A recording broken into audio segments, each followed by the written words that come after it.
K가 자연수인 경우의 에피사이클로이드 영상입니다.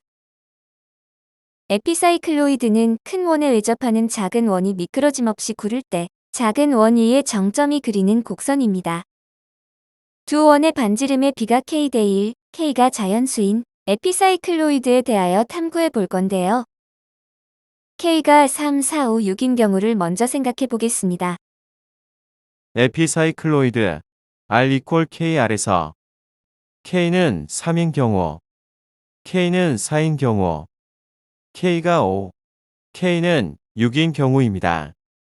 K가 3인 경우 두 원의 반지름의 B는 3대 1이므로 작은 원에서의 회전각은 큰 원에서 회전한 각의 크기만큼을 작은 원에서는 3배 회전시킨 점을 잡아야 회전한 호의 길이가 같아집니다.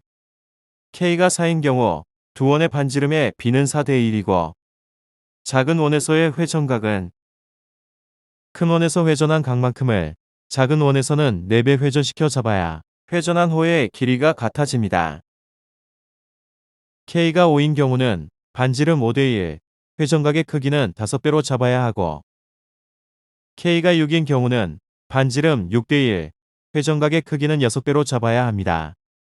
즉, 두 원의 반지름의 B가 K 대 1일 때 작은 원 회전각의 크기는 큰 원의 K배가 되도록 잡아야 회전한 호의 길이가 같아진다는 것입니다.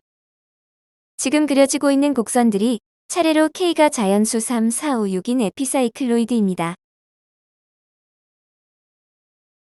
숫자와 관련된 특징이 보이시나요? K가 3인 경우는 뾰족점 3개, 합동인 곡선 3개로 된 단순폐 곡선이고 K가 4인 경우는 뾰족점 4개, 합동인 곡선 4개. K가 5, 6인 경우도 뾰족점과 곡선의 개수는 각각 5개, 6개이고 K가 자연수인 에피사이클로이드의 특징은 우측과 같은데 대표해서 K가 3인 에피사이클로이드를 작도해 보겠습니다. 큰 원 O와 회전의 시작점 A를 그림과 같이 X축과의 교점에 잡습니다.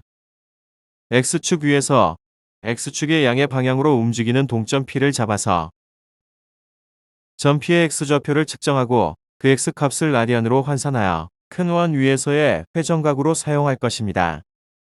바로 이것입니다. K가 3인 에피사이클로이드이고 작은 원에서의 회전각은 3배가 되어야 하므로 3배인 각도 미리 환산해 두었습니다. 여기서 점 P의 X값을 각으로 환산한 것은 360도보다 더 큰 각을 얻기 위함이었고 큰 원에서 점 A를 회전시킨 점 B는 미리 환산해 둔 각만큼 회전시킨 점입니다. 선분 BO를 3대 4로 외분한 점으로 작은 원의 중심 O'을 잡습니다. 중심이 O', 반지름 O'B인 작은 원을 작도하면 두 원의 반지름의 길이의 B는 3대 1이 됩니다. 점 O'을 중심으로 점 B를 3배 환산각만큼 회전시켜 점 C를 잡습니다. K가 3인 에피사이클로이드이므로 점 C는 점 B를 반드시 3배만큼 회전시킨 점으로 잡아야 합니다.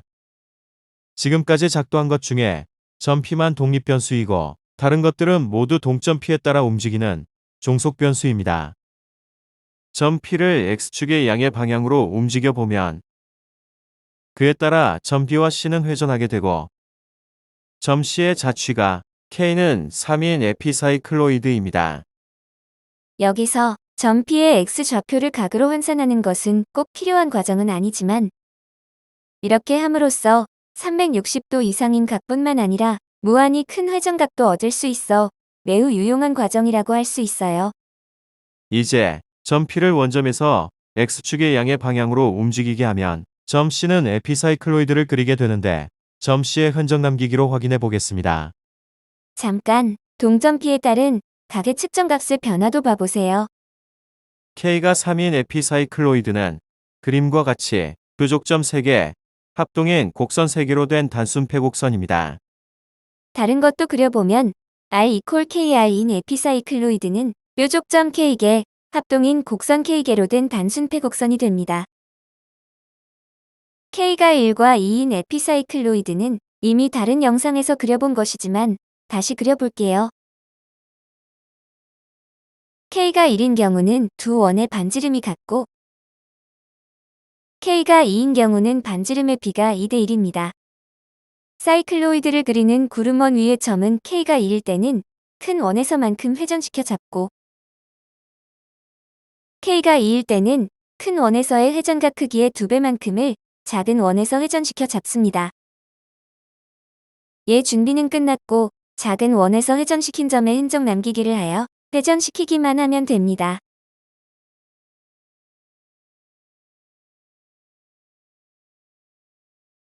지난 영상에 이어 다시 그려보는 K가 1과 2인 에피사이클로이드입니다.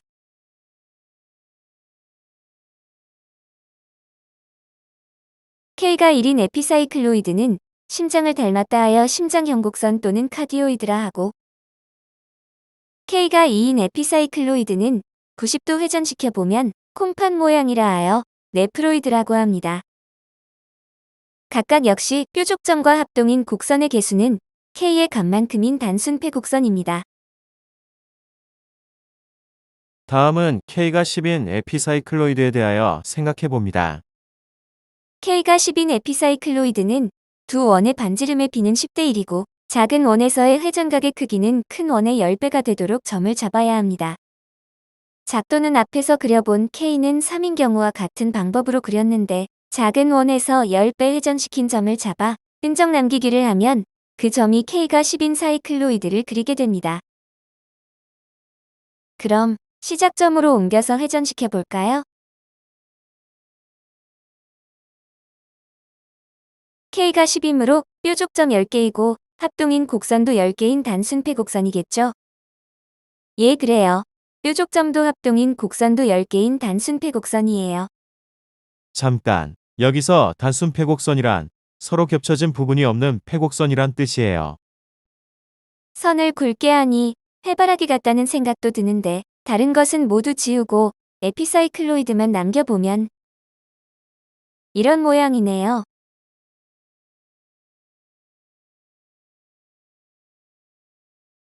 이번에는 지지난 영상에서처럼 새로운 시도 두 가지를 해보겠습니다. 먼저 K가 10인 에피사이클로이드를 그릴 때 큰 원의 중심 O에 대하여 두 원의 반지름을 같은 비율로 줄이면 자취의 모양은 어떻게 될까요?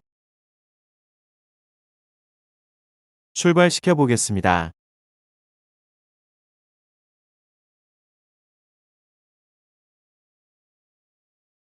반지름을 줄이는 속도와 구름원의 회전 속도에 따라 모양은 약간 달라지겠지만 모양이 참 예뻐 보입니다.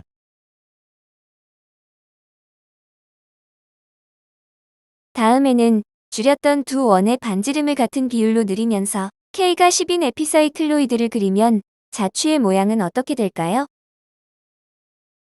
역으로 돌아 나오고 있네요. 이 모양도 참 예뻐요.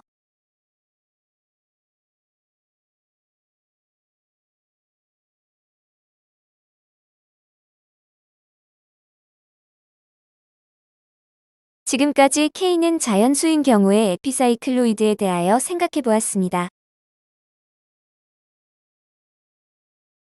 이번 영상 내용을 정리해 볼까요? K가 자연수인 에피사이클로이드는 모두 뾰족점 K개, 합동인 곡선도 K개인 단순 패곡선이었습니다. 그럼 다음 영상에서는 K가 정수 아닌 유리수인 경우와 무리수인 경우에 대하여 생각해 볼까 합니다. 단순 패곡선도 아니고 모양이 완전 다르거든요.